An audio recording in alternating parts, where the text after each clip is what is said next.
Dans l'ombre morne des murs de la prison de Stonegate, où l'espoir se fane plus vite que les mauvaises herbes, le docteur Elias Thorne, un botaniste de renommée mondiale, est enfermé pour un crime de conscience. Condamné à passer ses jours parmi les uniformes gris et les barreaux d'acier, il découvre un refuge inattendu, le petit jardin de la prison.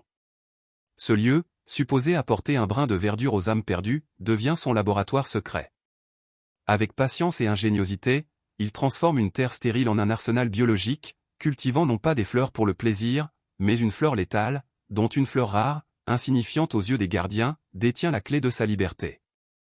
Si cette histoire de résilience et de savoir ancestral vous captive, n'oubliez pas de donner un like et de vous abonner pour plus de récits botaniques et captivants. La prison de Stonegate, une bâtisse victorienne massive aux murs de grès sombre, était un lieu où la nature semblait avoir abandonné ses droits. Le ciel était une dalle de gris perpétuel, les arbres extérieurs étaient rabougris et les seuls éléments verts à l'intérieur étaient des plaques de mousse tenaces sur les pierres froides. Pourtant, au centre de la cour principale, un petit jardin clos persistait, une incongruité de verdure forcée, destinée à calmer les esprits des détenus les plus coopératifs. C'était là que le docteur Elias Thorne, un botaniste dont les travaux sur les propriétés médicinales des plantes tropicales avaient jadis fait la une des revues scientifiques, passait ses journées. Le docteur Thorne avait été condamné pour sabotage écologique, pour avoir détruit un site de déforestation illégale en utilisant des agents biologiques développés à partir de ses propres recherches. Il considérait son acte comme une défense de la planète, le tribunal y avait vu un acte de terrorisme. Derrière les barreaux, son esprit, habitué aux jungles luxuriantes et aux cerfs exotiques, souffrait dans cette enceinte stérile. Mais le jardin, aussi modeste fût-il, devint son sanctuaire et son champ de bataille. Les gardiens le prenaient pour un prisonnier inoffensif, un excentrique passionné qui trouvait du réconfort à biner la terre. Le chef de garde, un homme massif et bourru nommé O'Malley, le laissait faire. Au moins, le docteur Thorne ne cause pas d'ennui, disait O'Malley. Et le jardin n'est pas trop moche. Ça distrait les autres. Mais O'Malley ignorait que, sous la surface des plates-bandes bien entretenues, le docteur Thorne cultivait bien plus que de simples géraniums.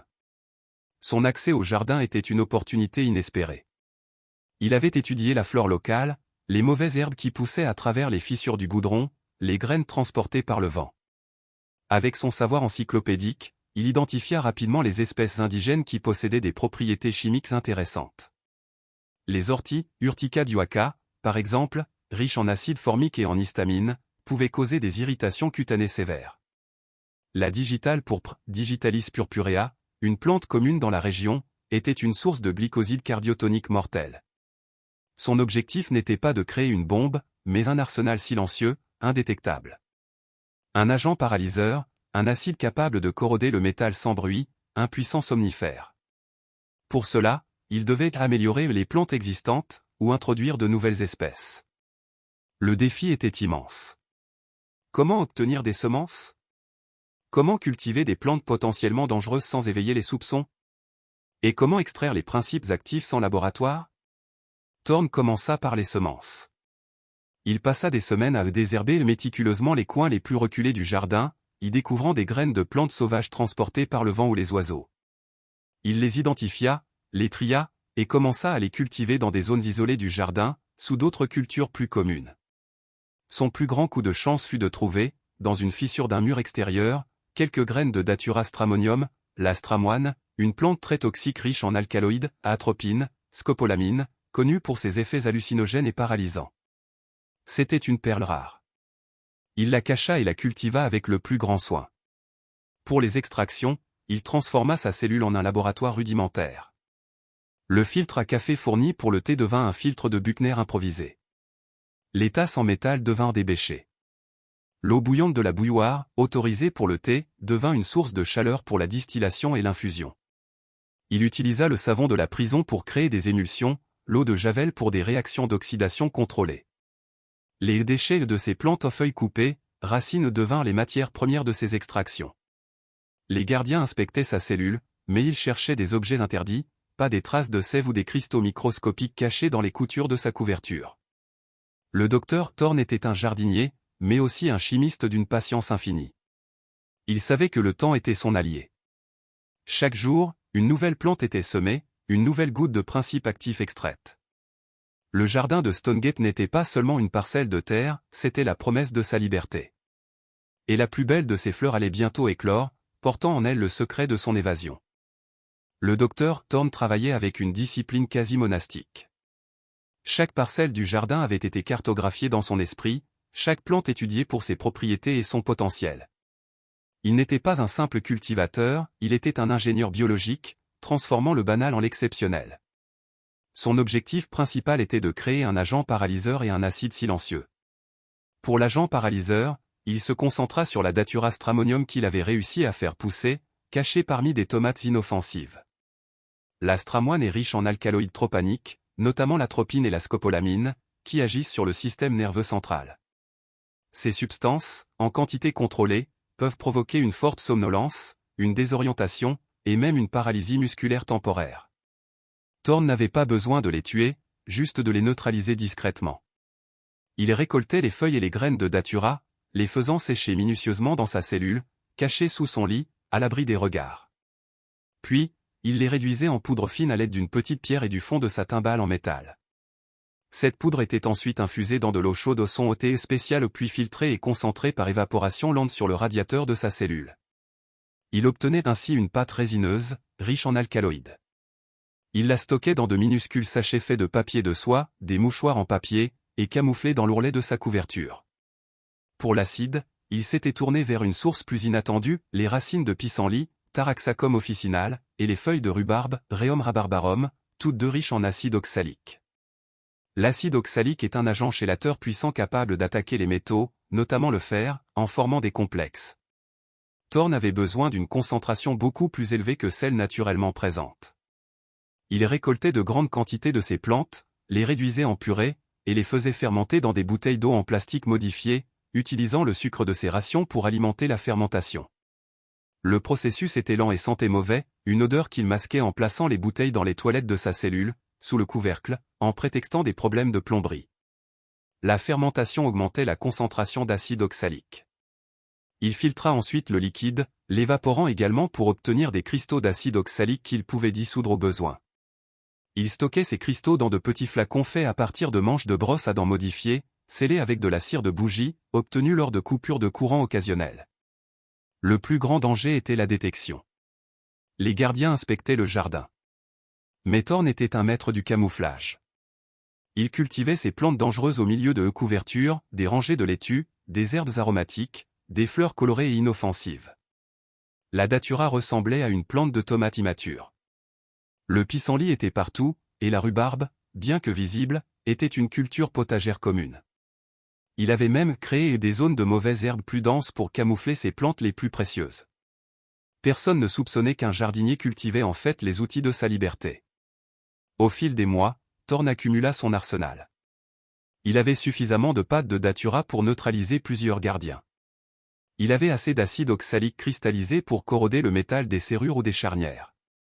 Le jardin de Stonegate, autrefois un symbole d'espoir futile, était devenu un champ de mines biologiques. Son esprit était clair, sa détermination inébranlable. Il n'attendait plus qu'une opportunité, une faille dans la routine de la prison. Il avait appris à connaître les moindres détails des tours de garde, les points faibles des systèmes de sécurité, les habitudes des hommes qui le retenaient prisonnier. La flore toxique qu'il avait cultivée était prête. La floraison de sa liberté était imminente. Au-delà des substances bien connues comme la datura et l'acide oxalique, le docteur Thorne avait mis au point un secret encore plus subtil, la pièce maîtresse de son plan. Ce n'était pas une plante spectaculaire ou notoirement toxique, mais une petite fleur rare et discrète, presque insignifiante aux yeux des non-initiés. Il l'appelait la fleur secrète, une variété mutée d'Anagalli arvansi, la mouron rouge ou faux mouron, une petite plante rampante aux fleurs rouge-orange. Il avait trouvé quelques graines particulièrement robustes parmi les mauvaises herbées, par un processus de sélection et de culture minutieuse, en avait créé une lignée qui produisait une concentration anormalement élevée de saponines triterpéniques spécifiques. Ces saponines, en temps normal, sont légèrement toxiques et irritantes, mais dans la concentration qu'il avait obtenue, elles avaient une propriété inattendue, une fois traitées et concentrées, elles pouvaient agir comme un puissant déterge biologique capable de dissoudre les graisses et, plus important, les revêtements oléophobes et protecteurs des caméras de surveillance et des capteurs infrarouges sans laisser de traces résiduelles visibles. Le liquide obtenu était clair, inodore et s'évaporait sans résidu. C'était l'agent parfait pour aveugler la surveillance électronique sans éveiller le moindre soupçon d'une panne ou d'un acte de vandalisme. Thorne cultivait ses fleurs secrètes dans un coin obscur du jardin, sous une rangée de choux. Elles étaient si petites et si banales qu'aucun garde n'y prêtait attention. Il récoltait les feuilles et les tiges, les faisait sécher, puis les réduisait en poudre. Il utilisait ensuite un processus d'infusion et de filtration encore plus délicat, en utilisant du papier filtre fait à partir des pages non imprimées de vieux livres, obtenus à la bibliothèque de la prison. Il avait même construit une mini-unité de distillation avec le verre d'une vieille ampoule et une tasse en métal, lui permettant de concentrer le liquide sans laisser de traces. Les quelques gouttes de ce solvant étaient conservées dans des microfioles, des petits tubes en plastique, des stylos à billes qu'il avait vidés et scellés. Ce produit était le véritable atout de son évasion. Les gardes pouvaient être neutralisés par la datura, les serrures par l'acide oxalique, mais les yeux électroniques de Stonegate étaient la véritable barrière. Avec la fleur secrète, il pouvait rendre les caméras aveugles, non pas en les cassant, mais en altérant subtilement leur capacité à capter l'image ou l'infrarouge, les faisant apparaître comme fonctionnels mais incapables de voir son passage. C'était la quintessence de la subtilité botanique. Parallèlement à son travail de chimiste, Thorne continuait d'observer la prison avec l'œil d'un botaniste. Il remarqua comment les plantes invasives trouvaient toujours un moyen de percer le béton, comment l'eau s'infiltrait et élargissait les fissures. Il découvrit un vieux système de drainage des eaux pluviales, en grande partie désaffecté, qui passait sous le jardin et menait aux égouts extérieurs de la ville. Le point faible se trouvait là, un tuyau de fonte corrodé, à peine visible sous une grande dalle de béton. C'était sa porte de sortie. Il avait besoin d'y accéder par le jardin. Il commença à entretenir cette zone, creusant patiemment autour de la dalle sous couvert de planter des arbustes. Il utilisa une cuillère en métal, son ustensile de repas, pour gratter la terre dure, jour après jour, sous le regard indifférent des gardiens. Il cachait la terre excavée dans des sacs poubelles qui le nettoyaient après les sessions de jardinage. Il savait que le tuyau de fonte était ancien et déjà fragilisé par la rouille. Son acide oxalique, appliqué sur les points de fixation du tuyau, ferait le reste. La fleur secrète était la clé pour aveugler les caméras sur cette zone particulière du jardin et du mur d'enceinte. Il avait maintenant tous les éléments. Le jardin de Stonegate n'était plus seulement un lieu de réconfort, mais un écosystème complexe de survie, un témoignage de la résilience de l'esprit humain et de la puissance insoupçonnée de la nature. Il attendit la nuit parfaite, une nuit de vent et de pluie, pour son dernier acte botanique. La nuit de l'évasion arriva, une tempête hurlante qui balayait les toits de Stonegate. Le vent claquait les portes, et la pluie battait les vitres des tours de garde, noyant les bruits de la prison sous un fracas naturel. C'était la couverture sonore idéale pour le docteur Thorne. Il avait passé la journée dans une méditation calme, ses sens affûtés, chaque détail de son plan gravé dans son esprit. Vers 2 heures du matin, lorsque les rondes se firent plus espacées et que la prison sembla s'enfoncer dans un sommeil lourd, Thorne commença son œuvre. Il avait discrètement emprunté une petite pince coupante du cabanon de jardinage, cachée sous une motte de terre. Son premier objectif, neutraliser la caméra qui surveillait le coin du jardin menant au système de drainage. Il avait préparé un petit pulvérisateur improvisé à partir d'un flacon de déodorant vide. Il y versa quelques gouttes de l'extrait concentré de sa fleur secrète. En se déplaçant avec l'agilité d'un fantôme, il se glissa hors de sa cellule, il avait subtilement altéré le mécanisme de sa serrure pendant des semaines en y insérant de minuscules morceaux de tiges végétales qui empêchaient le pen de s'engager complètement lors d'une inspection rapide, lui permettant de l'ouvrir de l'intérieur avec une simple pression. Arrivé au pied du poteau de la caméra, il pulvérisa une fine brume invisible sur l'objectif. La pellicule oléophobe de la lentille fut compromise. Le gardien devant l'écran verrait toujours une image, mais floue, déformée, comme embuée. Il penserait à un problème d'humidité ou à une défaillance technique mineure. Mission accomplie. Ensuite, il se dirigea vers la trappe d'accès au jardin, utilisant la pince pour couper un petit cadenas qu'il avait préparé pendant des jours avec des applications régulières d'acide oxalique cristallisé, le rendant friable. Le cadenas céda avec un léger claquement, noyé par le vent. Dans le jardin, Thorne se précipita vers la dalle de béton cachant l'entrée du conduit de drainage. Il avait déjà dégagé la terre autour. Il versa son acide oxalique concentré sur les boulons rouillés retenant la plaque de fonte. Il laissa la substance agir quelques minutes, pendant qu'il préparait la prochaine étape. Ses mains se mirent alors à l'œuvre sur la serrure du portail menant à la cour d'exercice, dont il savait qu'elle était vieille et mal entretenue. Une goutte d'acide oxalique ici, une poussée là, et la serrure céda sans un bruit. Il avait repéré une des patrouilles de garde nocturne. Il savait que le garde au Malais faisait une pause café à une certaine heure, et son remplaçant, un jeune inexpérimenté, passait par là. Il utilisa une seringue improvisée, faite à partir d'un morceau de paille et d'une seringue jetable qu'il avait subtilisée de l'infirmerie pendant une visite médicale, pour injecter une petite quantité de son extrait de datura dans une carafe d'eau laissée sur une table dans le poste de garde. Un simple verre et le garde serait bientôt plongé dans une léthargie profonde. De retour à la dalle du conduit, les boulons étaient suffisamment corrodés. Avec un levier fait d'une branche solide, il souleva la lourde plaque de fonte. L'ouverture sur le système de drainage des eaux pluviales était révélée. L'odeur d'humidité et de mousse fut une bouffée de liberté. Il se glissa à l'intérieur, refermant la plaque derrière lui. Le système le menait directement aux égouts de la ville, un labyrinthe sombre et humide, mais qui représentait la liberté. Avant de partir, il laissa un seul et unique signe de son passage. Au milieu du jardin, là où il avait cultivé ses plus belles fleurs secrètes, il planta une unique fleur de mouron rouge, modifiée, vibrant dans le vent de la tempête, un symbole silencieux de sa victoire. Le docteur Elias Thorne avait fait épanouir sa liberté du sol même de sa prison. Le matin arriva, apportant avec lui la découverte choquante. Le chef au Malais, réveillé de sa pause café par un remplaçant somnole, découvrit la cellule du docteur Thorne vide. L'alarme retentit, déchirant le calme matinal de Stonegate. En quelques minutes, la prison était en effervescence, les gardiens se bousculant, incrédules. Aucune fenêtre brisée, aucune porte forcée avec violence. Le mur était intact, et pourtant, le prisonnier avait disparu. Le jeune garde qui avait remplacé au Malais était plongé dans un sommeil profond, son visage pâle, ses pupilles dilatées. Il fut transporté à l'infirmerie, où les médecins ne purent trouver aucune drogue conventionnelle dans son système, seulement des traces d'alcaloïdes rares. Pendant ce temps, l'adjudant au Malais, furieux, entreprit sa propre inspection. Il remarqua l'étrange flou sur l'écran de surveillance du jardin, un flou qui avait été attribué à la tempête. Mais le plus troublant fut sa découverte dans le jardin. Au milieu d'une plate-bande, une petite fleur rouge-orange, une Anagallie arvancie, oscillait dans le vent. Au Malais, qui n'y connaissait rien en botanique, la trouva étrange, presque déplacée. Il ne savait pas que c'était le sceau d'un maître botaniste. L'inspectrice Sarah Wells, une enquêtrice perspicace de Scotland Yard, fut dépêchée sur place. Elle commença son enquête par le jardin.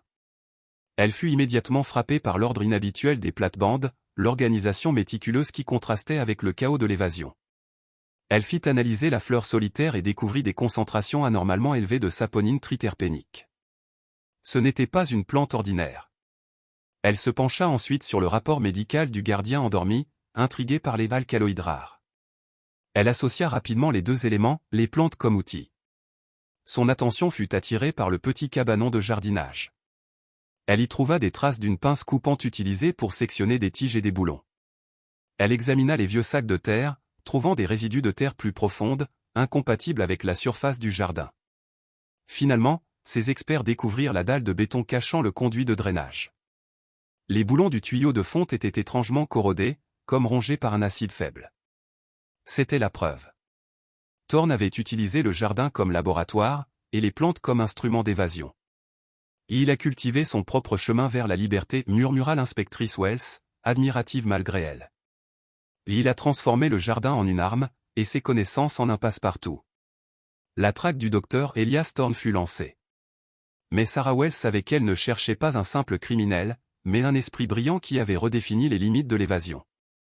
Thorne était un homme dangereux, non pas par sa violence, mais par son intelligence et sa capacité à voir des opportunités là où les autres ne voyaient que des mauvaises herbes.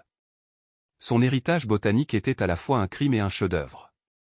La fleur solitaire du jardin de Stonegate était le silencieux témoin d'une liberté gagnée par l'ingéniosité de l'homme et le pouvoir insoupçonné de la nature. Une fois libre des égouts de la ville, le docteur Elias Thorne ne chercha pas refuge dans le labyrinthe urbain. L'acier et le béton de la métropole lui étaient aussi étrangers et hostiles que les murs de Stonegate. Il était un homme de la terre, un esprit qui communiait avec le monde végétal. Instinctivement, il se dirigea vers le nord, vers les vastes étendues sauvages de la forêt de Kielder en Northumbrie, un océan de conifères et de landes où un homme pouvait disparaître plus sûrement que dans n'importe quelle foule. Il devint un fantôme vert, vivant en marge de la civilisation. Sa connaissance encyclopédique de la botanique, qui avait été son arme en prison, devint son outil de survie. Il reconnaissait les racines comestibles, les baies non toxiques, les champignons médicinaux. Il savait quelles feuilles utiliser pour purifier l'eau, quelles écorces pour soulager la douleur.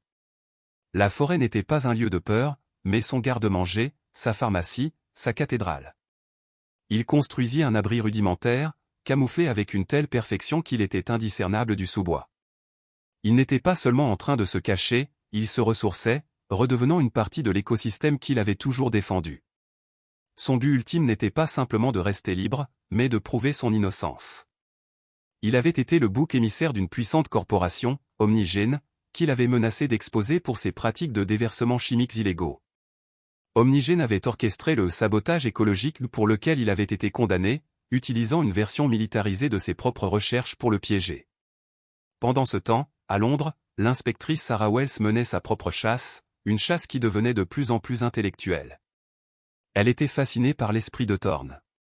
Elle lisait ses publications scientifiques, ses essais sur l'éthique environnementale. Elle découvrait un homme de principe, un visionnaire, pas le terroriste que le tribunal avait dépeint. Elle commença à douter de sa culpabilité. La méthode d'évasion de Thorne silencieuse, ingénieuse, utilisant la nature contre la machine ne correspondait pas au profil d'un homme qui ferait exploser une usine. Wells était une policière méthodique, mais elle avait aussi une intuition puissante. Et son intuition lui disait que cette affaire était bien plus complexe qu'une simple évasion. Elle rejeta les théories de ses collègues qui imaginaient Thorne se cachant dans les bas-fonds de la ville. « Cet homme ne se cache pas dans l'ombre des bâtiments », dit-elle lors d'un briefing. Il se cache à la pleine lumière du soleil, au milieu des arbres. Il est retourné à son habitat naturel. Elle commença à étudier les cartes des parcs nationaux, des forêts domaniales, des réserves naturelles. Sa chasse n'était plus celle d'un prédateur traquant sa proie, mais celle d'une naturaliste cherchant à comprendre une espèce rare et insaisissable. Elle devinait que Thorne n'était pas un homme qui fuyait sans but. Il avait un plan. Et pour le trouver, elle devait comprendre ce plan. Elle commença à réexaminer les détails de l'affaire Omnigène, le dossier qui avait envoyé Thorne en prison. Vivant en autarcie dans la forêt, Thorne n'était pas coupé du monde. Il avait anticipé ce besoin. Avant son incarcération, il avait caché un petit appareil de communication solaire et un ordinateur portable durci dans un lieu sûr, connu de lui seul. Une fois certain de ne pas être suivi, il le récupéra. Ce fut sa fenêtre sur le monde, son outil pour déterrer la racine de la conspiration qu'il avait brisée. Il commença à contacter, via des canaux cryptés, un petit réseau d'anciens étudiants et d'activistes écologistes de confiance. Il ne leur révéla pas sa position, mais leur demanda de l'aide pour une recherche. Il les chargea de collecter toutes les informations possibles sur les opérations récentes d'Omnigène, en particulier sur leur site de production chimique près des estuaires et des rivières. Il savait que l'entreprise, se croyant à l'abri après sa condamnation, aurait probablement relâché sa vigilance. Il cherchait des schémas, des anomalies, la preuve irréfutable de leurs crimes environnementaux continus. Les données commencèrent à affluer, des rapports d'expéditions falsifiés, des analyses d'eau perdue, des témoignages anonymes d'employés inquiets. Une image claire se dessinait, Omnigène continuait de déverser un cocktail de produits chimiques toxiques, et le sabotage pour lequel il avait été condamné n'était qu'une manœuvre pour dissimuler un accident bien plus grave qu'ils avaient eux-mêmes provoqué. Pour confirmer ses soupçons, Thorne devait obtenir un échantillon direct de l'effluve de l'usine principale d'Omnigène, située près de Manchester. Cela signifiait quitter la sécurité de sa forêt et s'aventurer en territoire ennemi. Le risque était immense, mais nécessaire. Il utilisa ses compétences pour voyager sans être vu, se déplaçant la nuit, utilisant les voies navigables et les sentiers forestiers. Il arriva aux abords du complexe industriel, une cicatrice de béton et d'acier dans le paysage. Il passa plusieurs jours à observer, étudiant les rondes des gardes, les points de décharge des eaux usées, les angles morts des caméras. Il était de retour dans un monde qu'il détestait, mais sa détermination était sans faille. De son côté, l'inspectrice Wells était arrivée à la même conclusion par une autre voie. En réexaminant les preuves de l'affaire Omnigène, elle découvrit qu'un rapport d'expert crucial, qui aurait pu disculper Thorne, avait été égaré par le procureur juste avant le procès. Elle retrouva l'expert, un homme à la retraite qui, après beaucoup d'hésitation, admit avoir subi des pressions et des menaces pour modifier ses conclusions. Forte de ce témoignage, Wells demanda l'autorisation d'enquêter officiellement sur Omnigène. Ses supérieurs, visiblement sous l'influence de lobbyistes puissants, lui ordonnèrent de laisser tomber. Votre mission est de retrouver Thorne, inspectrice, pas de vous lancer dans une croisade contre une entreprise respectable. C'était la confirmation qu'elle attendait. La conspiration était réelle et profonde.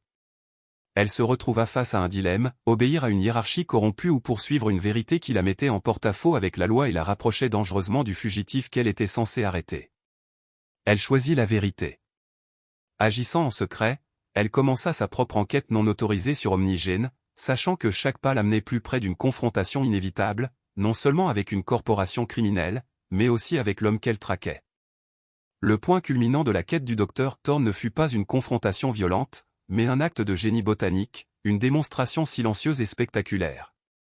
Après avoir réussi à prélever un échantillon de l'effluve toxique d'Omnigen, il l'analysa dans un laboratoire de fortune qu'il installa dans une grange abandonnée. Il identifia un composé chimique unique, un sous-produit spécifique des procédés illégaux de l'entreprise. C'était sa cible. Son plan n'était pas de faire exploser l'usine, mais de la faire fleurir. Il passa plusieurs semaines à cultiver et à extraire un composé d'une famille de plantes bio-indicatrices, des lichens et des algues qu'il trouva dans la région. Il créa un colorant biologique hautement réactif qui restait incolore et dormant jusqu'à ce qu'il entre en contact avec le composé chimique spécifique rejeté par Omnigène. À son contact, il subirait une réaction en chaîne, devenant d'un bleu saphir incroyablement vif et persistant. Une nuit sans lune, Thorne retourna à l'usine.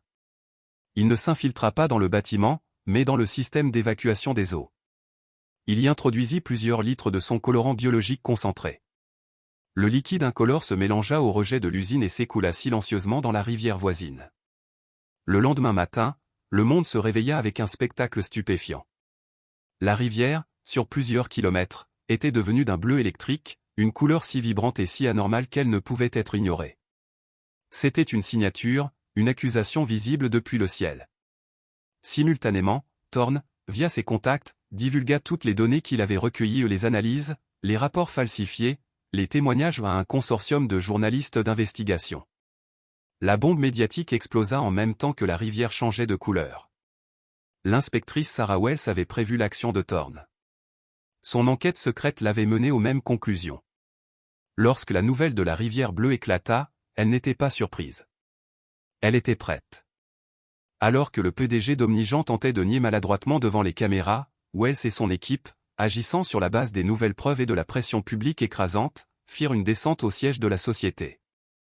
Ils trouvèrent les serveurs en train d'être effacés, les documents en train d'être détruits. Mais il était trop tard. Les arrestations commencèrent, du PDG aux chimistes impliqués dans la dissimulation. Au milieu du chaos, Wells reçut un email anonyme. Il contenait une seule image, une photo d'une fleur rare et magnifique, une orchidée sauvage qu'elle reconnut comme endémique d'une région reculée des Alpes. Il n'y avait pas de message, juste la photo. C'était le salut de Thorne, sa manière de lui dire merci et adieu. Elle comprit qu'elle ne le trouverait jamais, et peut-être ne le voulait-elle plus. Officiellement, le docteur Elias Thorne restait un fugitif, mais son affaire fut discrètement classée, son nom finalement blanchi par la vérité qu'il avait révélée. Des mois plus tard, au sommet d'une montagne isolée, un homme aux yeux vifs observait une vallée luxuriante. Le docteur Thorne était enfin là où il devait être, non pas un prisonnier ou un fugitif, mais un gardien silencieux du monde naturel. Il avait utilisé une fleur pour s'échapper, et il avait utilisé la connaissance des plantes pour faire éclore la vérité. Le jardinier avait gagné.